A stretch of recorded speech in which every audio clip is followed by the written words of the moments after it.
It was a cold, misty October evening when Clara decided to take a walk through the Whispering Woods. The woods had always been a source of mystery and local legend in the small town of Eldridge.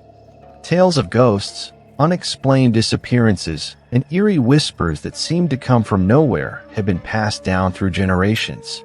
Clara, a skeptic and a journalist by profession, was determined to debunk these myths once and for all.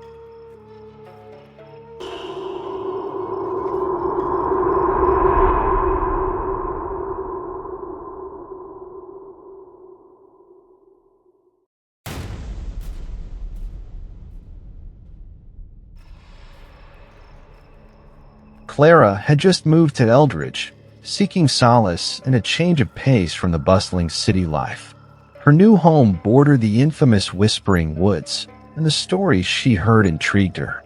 As Halloween approached, she decided to document her experience in the woods for her blog, hoping to attract readers with a spine-chilling yet rational explanation of the phenomena.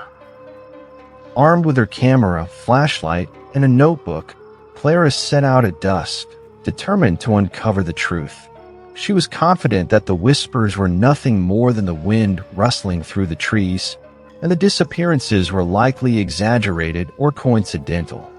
As Clara entered the woods, she immediately felt a chill run down her spine. The trees, tall and gnarled, seemed to close in around her. The air was thick with an eerie silence, broken only by the occasional rustling of leaves. She switched on her flashlight, its beam cutting through the thick fog that had settled over the forest floor. She walked for what felt like hours, documenting her surroundings and speaking into her camera. "It's easy to see how someone could get lost here," she said, her voice steady despite the growing unease in her chest. The fog and the dense trees create a disorienting environment, but there's nothing supernatural about it. As the sun dipped below the horizon, casting long shadows across the forest, Clara heard it, the first whisper.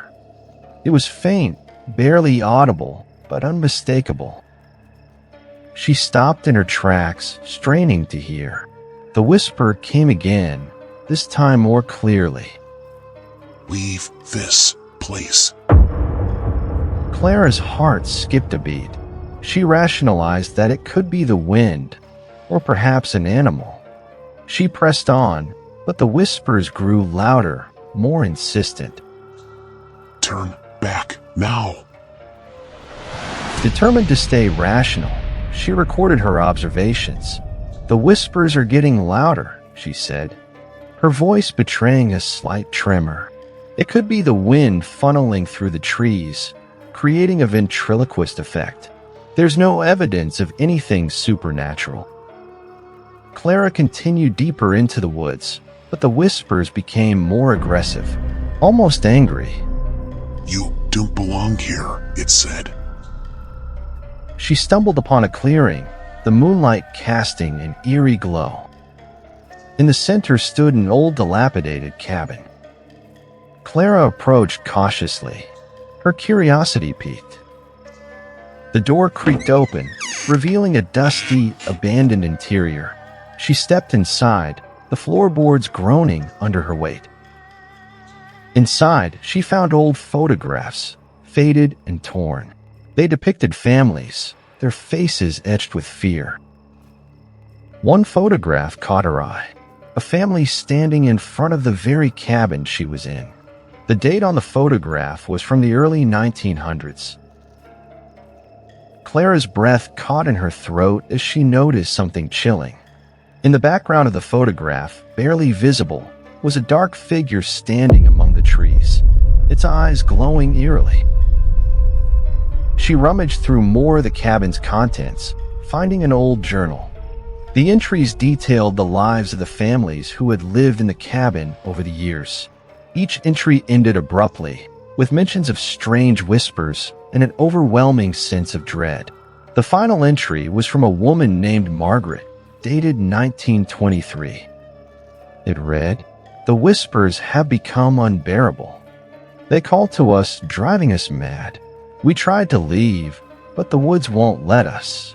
I fear we are trapped, doomed to join the voices that haunt these woods. Clara's hands trembled as she read the words. The whispers around her grew louder, more urgent. Join us. Fear began to claw at Clara's rational mind. She decided it was time to leave, but as she stepped outside, the forest seemed to have changed.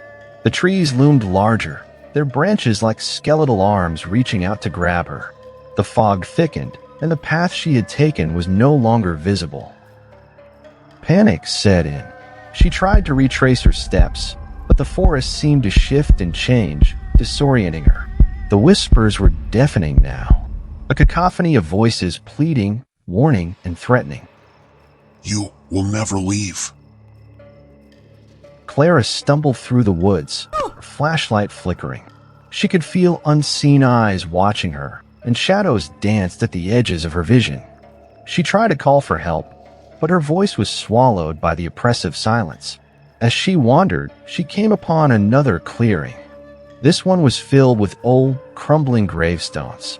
The names were faded, but she could make out some of them. Names that matched those in the journal she had found. Her heart pounded as she realized these were the graves of the families who had lived in the cabin. Suddenly, a cold hand grasped her shoulder. She spun around, her flashlight revealing the gaunt, hollow-eyed figure from the photograph. Its mouth moved, but the words were inside her head. You should have listened. The figure lunged at her, and Clara's scream echoed through the woods. She fought, but her strength was no match for the supernatural force. The last thing she saw was the figure's eyes, glowing with an otherworldly light. Days later, Clara's camera and notebook were found at the edge of the Whispering Woods. Her footage showed her descent into madness, the whispers growing louder, and the figure's final attack. Her body was never found. Locals whispered about her fate, adding her story to the long list of those who had disappeared in the cursed woods. The Whispering Woods claimed another victim, and its dark legend grew stronger. To this day, the whispers continue to haunt the woods, a chilling reminder of the dark forces that lurk just beyond the edge of understanding.